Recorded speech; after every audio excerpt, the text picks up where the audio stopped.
here's Brody Brazil. Lots of you in the comments section have been requesting me to make a video about the A's announced groundbreaking situation due to happen later on this month. And the only two real reasons why I haven't done this yet, number one, I wanted to let the dust settle on groundbreaking, right? Let everything kind of figure itself out. Never mind, I tried a bad joke there. But the other real part about this was that the announcement of a groundbreaking ceremony doesn't really offer any new developments or anything, concrete, if I'm going to make another analogy. There's nothing to make me feel different about a groundbreaking ceremony than I felt 2 weeks ago when there was nothing on the schedule yet. It's actually more about what should happen at this groundbreaking ceremony that should be some definitive answers, some conclusions here, some certainty, more than all the questions that we kind of still have right now. I want to go through all of these different topics kind of one by one. First off, the date of late June 2025. Initially, if you recall, when the A's announced that they were putting all their focus into Las Vegas, April of 2023, they said the ballpark was a 2027 thing. And then quickly that summer, they said, all right, it's 2028. But even after that, groundbreaking was the first quarter of 2025. Initially, it was February, then it was April, and now it's June. And all of that is fine. It's just another example of nothing exactly coming up on time here. Renderings or designs or announcements or anything, nothing is actually as initially intended. That's fine, but it now gives about 32 months for this project to be completed. And if there are any delays or issues or circumstances, that could happen with any project, baseball stadium, hotel, whatever, you name it, it's kind of a tight deadline now if they're actually really trying to make 2028 and the start of the baseball season. What's also confusing to me is that the claim has been made multiple times. Work is already underway. Ground has already been broken. We're already in the ground. But who does that?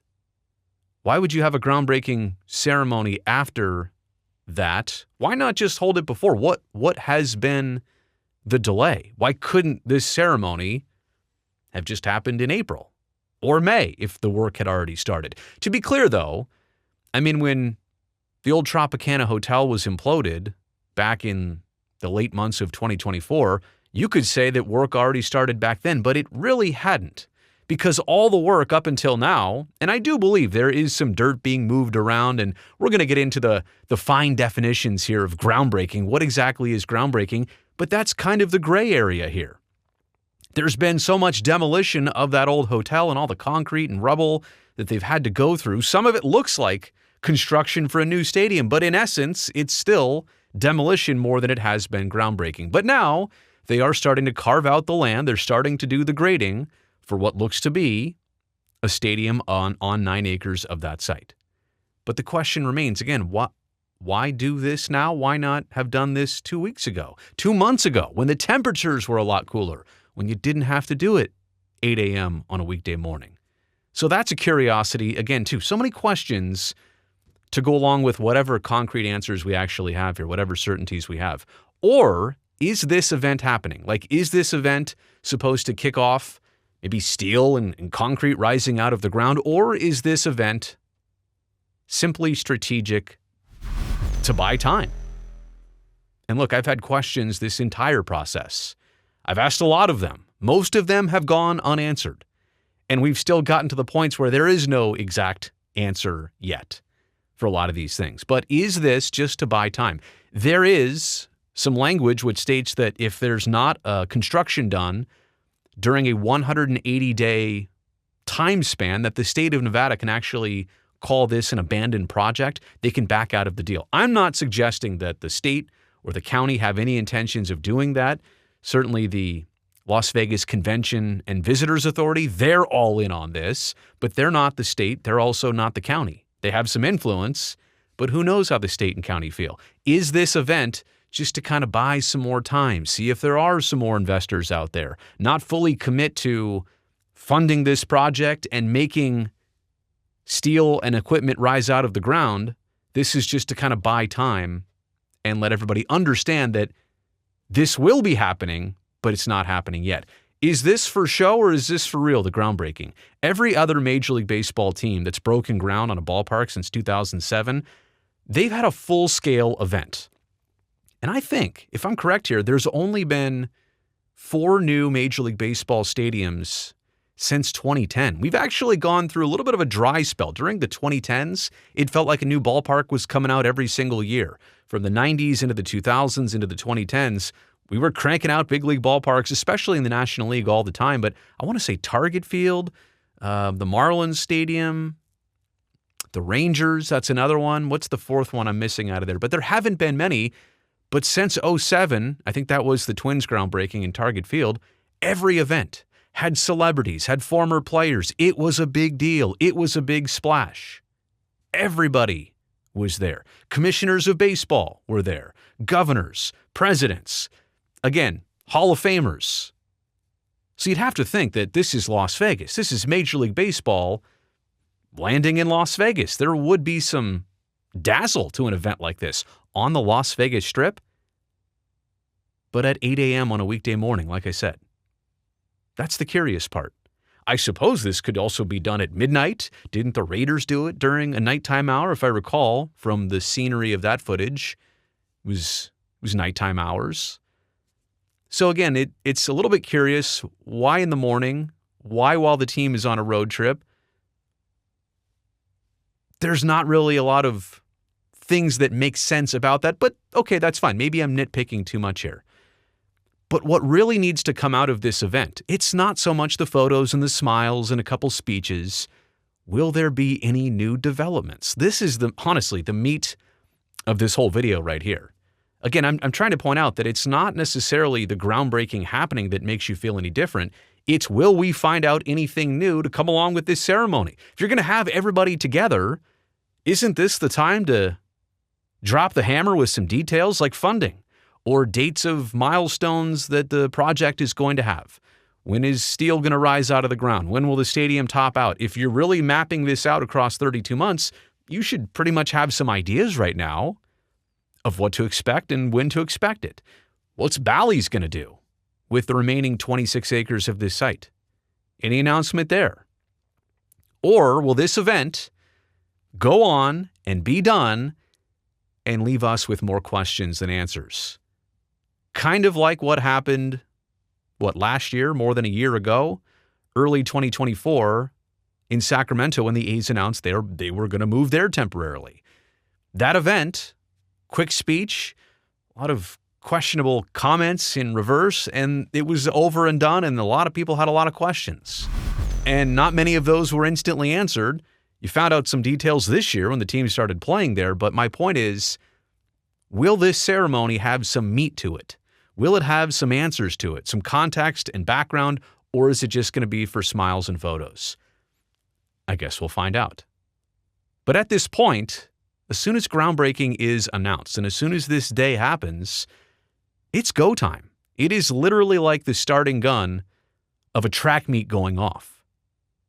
And once that gun goes off, the race is underway. And we should see foundation work and steel rising within the next few weeks. If you look at any construction project, in fact, there's a lot of time lapses of T-Mobile Arena in Las Vegas from the mid-2010s. And that stadium, that arena, what was there being demolished was a parking lot and an office building demolished, grading, digging, and then all of a sudden, steel and elevator shafts rising out of the ground. And that was only within weeks, if not maybe a month or two, after official ground was broken and all the grading had taken place. So, I mean, I hate to say it, but if you're going to have this ceremony, you're now starting the clock. And you can't hide the construction progress, or let's be honest, what might be a lack thereof. Now, I'm not proclaiming myself to be a stadium construction expert, but I think we can all realize when work is happening and when work is not happening, and that's how it's going to be judged by the public. They're going to look at photos. They're going to look at something that can be captured from drone shots, from other vantage points. I've seen the videos. I've seen the daily and weekly updates on this site. People going out there with their phone and taking shots and videos and photos. And So you can't hide this site. This is not something you can cover up and say, oh yeah, it's getting done, it's getting done. No, this is for everybody to see. And there is kind of a certain point of no return that gets established as soon as you have this groundbreaking. The pressure's on now, right? Those ceremonial shovels, they don't actually do anything. Now it's time for the big excavators and claws and the real dirt movers to do their thing. It's time for that. So now we'll be paying attention.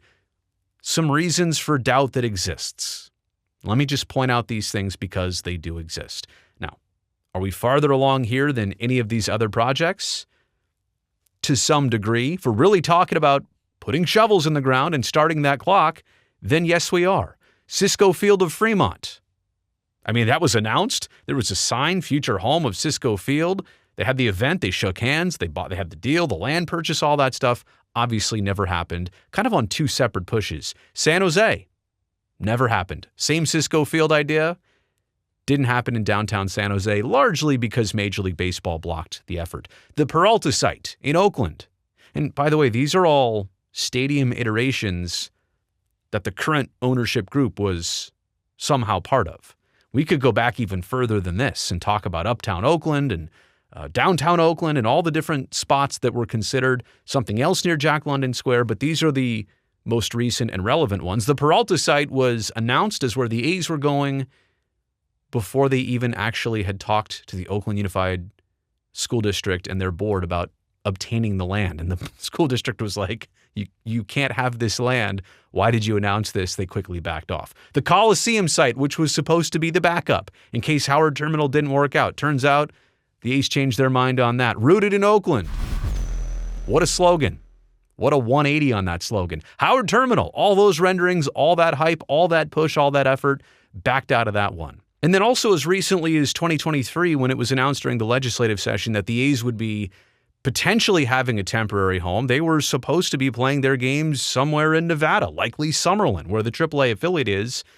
The A's changed their minds on that one too. So my point here is obviously showcasing that the A's have gotten themselves into situations, backed out of them, or couldn't do them, or all of these things never came to fruition, even though they were all announced as happening to some degree at one point or another. There's also reason for doubt that are external factors here. The cost of tariffs and construction materials that are already high and might exist to an even greater degree. This project has gone from $1.5 billion to $1.75 billion, and a lot of people think it's more like $2.25 or $2.5 billion as of right now. And look, that's just the nature of construction projects. How about the Wynn Hotel and Resort? They have the Encore Tower. They were supposed to do large-scale renovations. They have punted on those. In Las Vegas, I've done a video on this. They've punted on that because of the additional cost. They just don't want to do it right now. It doesn't make sense. And that's only a couple $100 million. We're talking about a multi-billion-dollar stadium here that apparently we're still pushing forward on. The A's have failed to secure additional ownership stakes, even after advertising this, even after letting it publicly be known that they had hired a consultant group to try and go out and secure them new ownership stakes in the team, which obviously generates more capital, more revenue, more of an injection of money that the team can then use for this construction project. To all we know, there's the Aramark situation, which I'll get into in just a second, but there is no other ownership groups jumping in to kind of save the day and float the boat. So that was supposed to be part of this plan. Like the Raiders, for example, even had the NFL. The NFL has a different system of contributing to new stadiums for teams every, 15, 20 years. The league actually cuts teams a check with a loan. Baseball doesn't do that, so you're on your own, and from what we know, the A's had planned on doing that, but they haven't been able to yet. Not to mention the volatility of the stock market, Gap stock in particular, which is very relevant to this situation, plus an estimated $500 million in the funding gap that apparently exists because that was what an additional owner was supposed to support all of this with. And then there's the Bally's situation. I talk about the stock market and other things in the financial world. Bally's, who is supposed to develop the remaining acreage of this site of the 35 total acres, their financial situation is a mess right now in Chicago and in other places. So what exactly is supposed to happen on the rest of the site? remains to be seen. The A's have yet to really show you the money in Las Vegas. Now, you could say, wait a second, they've shown us renderings and they've bothered to move there. They're already moved to Sacramento. But if you really think about it, I mean, minus some fees, minus some architectural work, minus some maybe initial deposits on construction companies and getting out there and grading, if you really think about it here, here's everything they've received. I can't think of much they've contributed yet in terms of getting this stadium built and done. They received $175 million from GLPI, Gaming and Leisure Properties Incorporated, for the site and to help clear the Tropicana Hotel so that the A's wouldn't have to pay for that. The A's are also due $380 million from the county as well as the state of Nevada. That doesn't come, by the way, until the team puts in the first $100 million of this project. The first $100 million by the team unlocks that public subsidy, which, by the way, a couple years ago sounded nice. And now you're starting to see counties and cities and states across the country chip in $500 million, $600 million for various stadiums. So all of a sudden, 380 isn't the help that it used to be, even in a couple years. The A's got the land, 9 acres for free. Major League Baseball waived its relocation fee. A couple $100 million? No problem. They waived it. Right now, the A's are using the River Cats workforce up in Sacramento for promotion and marketing efforts and for the stadium operations. They're also not paying any rent up in Sacramento right now. They received the free upgrades to Sutter Health Park so that it's Major League caliber, even though there's a lot of question on that right now. It's a totally separate ball of wax. I'm not going there right now in this video. The A's are also, for the first time in many years, receiving a full revenue share from Major League Baseball of $75 million. They reached the $100 million threshold of player payroll this year. Well, they did that to make sure that they would get 75 back. So they're spending about 20, 30 million on players this year. But the point is getting a full rev share check. And as of lately, getting about $175 million from Aramark, maybe $100 million, it seems like, on the investment of the team, which is an investment on the team, and $75 million maybe for the build out of all the concessions and kitchens and all that stuff as part of the stadium project. But my point here is that we're now at the time where the money has to come from the A's and their ownership group to start funding this project. Once you have groundbreaking, you've got to start funding the rest of the project. Like, the freebies don't exist. You've gotten this far because of all these things. And now it's time for the wallet and the pocketbook. Okay, time now to get into the takeaways. And let me just say it like this. If this were an event with a bunch of answers and a bunch of definitive information that would help you understand where this is at, where this is going, that would create some momentum if there was certainty with details here through the groundbreaking ceremony. I don't expect that's going to happen. I don't predict that's going to happen. There'll be some thank yous, there'll be some speeches, some smiles, some photos, put the shovels in the ground, play a hype video, and that's it. There won't be any additional answers. But I suppose we'll find those out. The ceremonial shovels, let me remind you, are not the actual construction shovels, although that's what people will be keeping an eye on. I get it. The ceremony's going to happen. A lot of people are going to instantly read that and see a headline and see the video clips on the news or on social media and say, oh, it's happening. It's done. It's now officially a done deal. And you know what? Maybe it is eventually. I just want to be right at the end here. So I will say it's a possibility that that's how it's going to go. It's also a possibility that there's a long delay and then it happens. But I'm just here to remind you what you're seeing and what actually needs to happen are two different things right now.